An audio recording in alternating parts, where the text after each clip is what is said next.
السلام علیکم ورحمۃ اللہ۔ وعلیکم السلام۔ عمران خان صاحب نے پھر ایک عظیم لیڈر ہونے کا ایک اور ثبوت دے دیا ہے، کیا خیال ہے؟ بڑے لیڈروں کی نشانی، بڑے لیڈر ہیں وہ اس طرح کی اپنی نشانی کو ضائع نہیں ہونے دیتے۔ انہوں نے خود ہی کہا تھا نا کہ یو ٹرن لینا عظیم لیڈر کی وہی میں کہہ رہا ہوں نا، بڑے لیڈر کی یہ لیکن جی وہ اپنی روایات نہیں بھولتے۔ بالکل، اور انہوں نے اس مرتبہ جو ثبوت پیش کیا ہے نا، اب تو کمال کر دیا۔ میرے خیال میں اس طرح کا بڑا ثبوت تو اس سے پہلے نہیں دیا۔ نہیں، اس سے بڑے آئیں گے بھی اور دے بھی چکے، یہ ان سے کچھ بھی توقع کیا جا سکتا ہے۔ ابھی ایک وقت تھا کہ ہاتھ میں خط تھا، یہ کاغذ کا ٹکڑا تھا، معلوم نہیں کہ اس کے اندر کچھ تھا یا نہیں تھا۔ وہ جلسے میں لہرایا گیا اور کہا گیا کہ امریکہ نے میرے خلاف سازش کی ہے۔ پھر ہم نے یہ بھی دیکھا نا کہ جو 25 مئی کا احتجاج تھا، ان کا جو لانگ مارچ تھا، جی اس میں بھی جب امریکہ مردباد کا نعرہ لگنا شروع ہوتا تو یہ خاموش کروا دیتے تھے۔ اچھا، پھر اس کے بعد بھی پہلے جی شروع میں نام نہیں لیتا، پھر نام لینا شروع کر دیا، اور بڑا مشہور ڈائلاگ ہوا ان کا کہ ہم کوئی غلام ہیں، اور ایبسلوٹلی ناٹ والا۔ وہ تو اب ظاہر ہے کہ عام سادہ عوام کو علم نہیں ہوتا کہ ایبسلوٹلی ناٹ کے پیچھے اصل کہانی کیا ہے، یا ہم کوئی غلام ہیں کہ پیچھے اصل کہانی ہے کیا۔ تو عوام تو ان چیزوں پر یقین کر لیتی ہے، لیکن ظاہر ہے کہ جن لوگوں کے پاس معلومات ہو، جن کو حقیقت کا علم ہو، وہ تو پھر پیچھے نہیں چلتے۔ لیکن میرے خیال میں ایک سمجھدار اور عقل سلیم رکھنے والا جو آدمی ہوگا نا، وہ اس چیز پہ وہ بیوقوف نہیں بن سکتا۔ اب معلوم نہیں ہے کہ لوگ کیوں ان چیزوں پہ بھی یقین کر لیتے ہیں۔ دیکھیں، عمران خان صاحب نے جب یہ بیانیہ بنایا تھا امریکہ کی سازش والا، ہاں تو جی، بہرحال ان کی یہ شروع سے عادت اور وتیرہ رہی ہے۔ اس سے پہلے پچھلے الیکشن جب ہوئے تھے، جب 2013 میں نون لیگ کی گورنمنٹ ملی تھی، تب انہوں نے بھی 2-3 ایسے اہم بیانیے کھڑے کیے تھے۔ ایک اس میں اس نے آرو کے خلاف نازیبا الفاظ بھی استعمال کیے تھے کہ جی یہ آروز کا الیکشن تھا سارا۔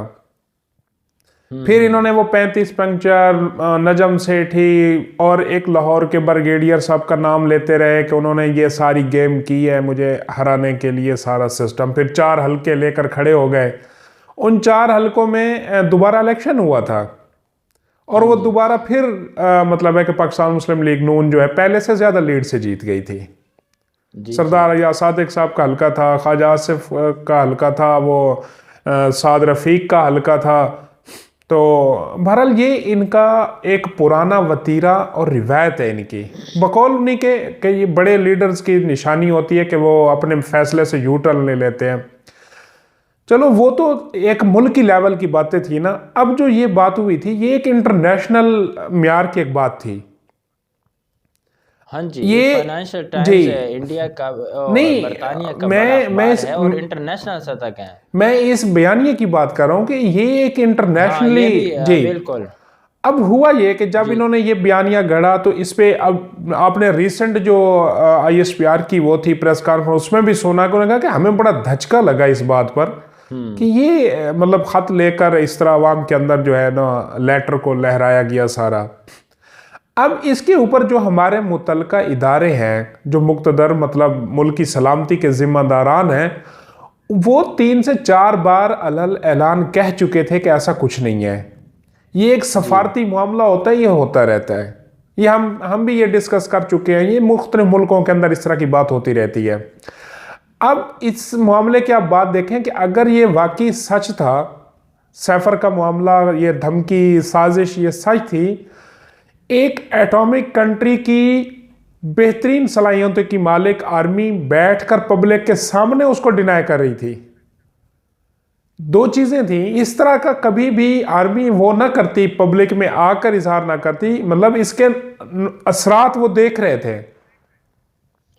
پاکستان کی ہسٹری میں پہلی بار ہوا ہے جی، تو انہوں نے آ کر پبلک کہ ایسا کچھ نہیں ہے، اب ان کا یہ شعبہ نہیں تھا آ کر بتانا وہ وزارت اطلاعات کے ذریعے بھی مطلب کہہ سکتے تھے، انٹیریئر منسٹری کے ذریعے کہہ سکتے تھے. انہوں نے خود آ کر اصل میں معاملے کی حساسیت نوعیت ایسی تھی. اب وہ معاملہ، اب آپ نے جب یہ دوبارہ سے لانگ مارچ کیا، اس کا نام بھی حقیقی آزادی مارچ رکھا، آپ نے یہی کہا کہ جی اس سازش کا حصہ بن کر انہوں نے میرے ملک کے اندر جو لوگ بیٹھے ہیں سہولت کار بنے ہیں، مطلب یہ کہ ان کو بھی امریکی وہ شمار کیا سہولت کار. تو میں ان کے خلاف، جیسے ہی مارچ شروع ہوتا ہے آپ دیکھیں کہ اس میں امپورٹڈ گورنمنٹ کا نعرہ بھی ختم ہو جاتا ہے. صرف مدعا ایک ہی رہ جاتا ہے کہ پاکستان آرمی چیف جو ہے نا وہ میری مرضی کا لگاؤ. مطلب وہ ساری چیزیں اس وجہ سے، کیونکہ اب اس کا وہ نہیں رہا نا، اثرات نہیں رہے. اب امریکہ میں ہم نے اپنے تعلقات دوبارہ بہتر بنانے کے لیے $22 ملین کی ایک فرم بھی ہائر کی ہے جو امریکہ کے اندر اب لابی کرے گی امریکی عوام کے سامنے، امریکی پریزیڈنٹ کے سامنے کہ نہیں جی یہ پاکستان تحریک انصاف اور عمران خان یہ اسی طرح کا معاملہ ہے جس طرح انڈیا کے اندر جب الیکشن ہوتے ہیں تو وہ پاکستان کے خلاف بیان بازی کرتے رہتے ہیں تاکہ الیکشن جیتیں.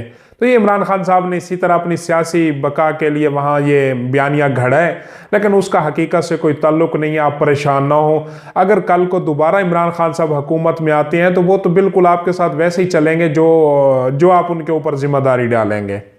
تو $22 ملین کی یہ جو انویسٹمنٹ پاکستان تحریک انصاف نے کی ہے وہ اس کام کے لیے کی ہے کہ وہ اصل حقیقت ہوئی کہ میٹھا کیا کہتے ہیں، منہ میں بغل میں چھری منہ میں رام رام.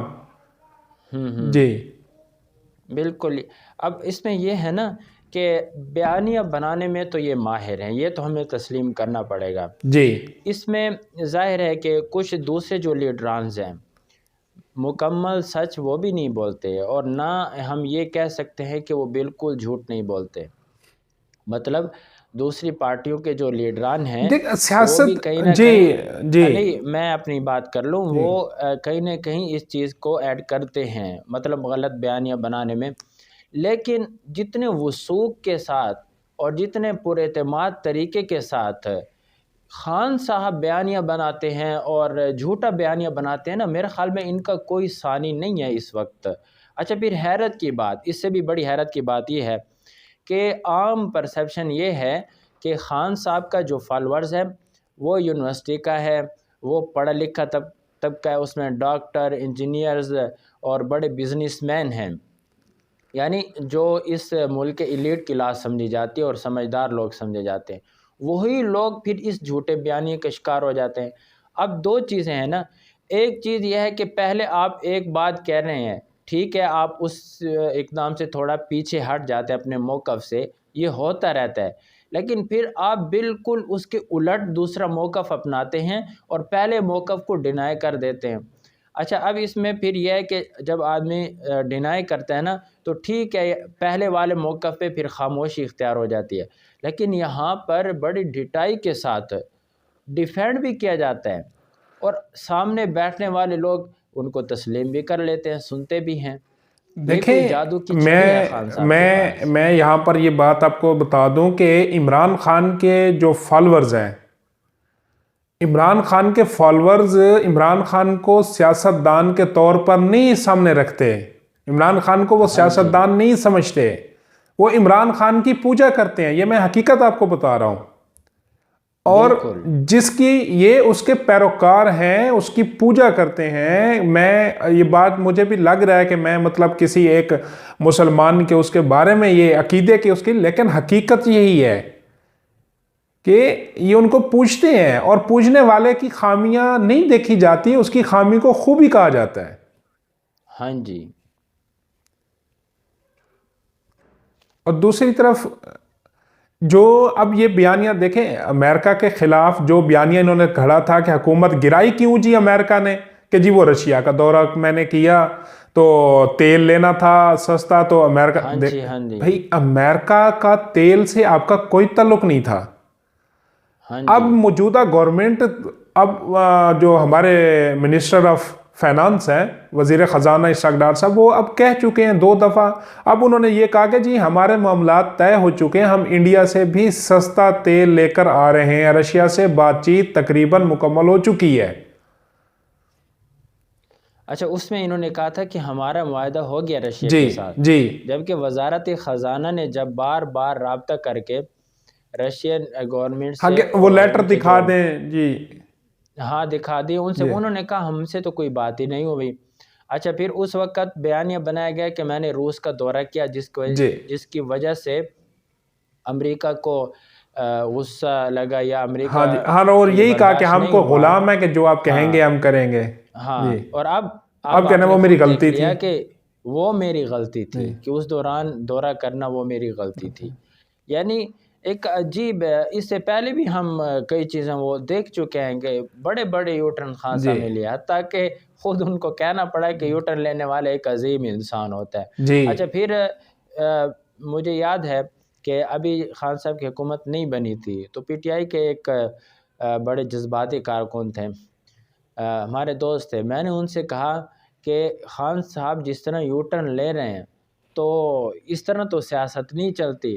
تو وہ کہنے لگے کہ اگر انسان کو ایک غلطی کا احساس ہو جائے تو واپس مطلب اسے رجوع کر لینا چاہیے۔ میں نے کہا کہ کل آپ کو حکومت ملے گی، عالمی معاملات میں جب آپ ایک موقف لیں گے، پھر اس کے بعد 2-3 دن بعد پھر آپ اسے یو ٹرن لیں گے، تو یہ چیزیں تو عالمی سفارتکاری میں عملی ڈپلومیٹک پالیسی جو طے ہوتی ہیں اس میں تو یہ چیز معیوب سمجھی جاتی ہے، پاکستان کو نقصان ہوگا۔ یعنی ایک عام آدمی وہ یہ سمجھ رہا ہے کہ اس طرح کی روش اگر ایک حکمران کے اندر ہو تو وہ ملک کو نقصان دیتی ہے، اور جی آج ہم وہ خمیازہ بھگت بھی رہے ہیں۔ بالکل اسی طرح ہے۔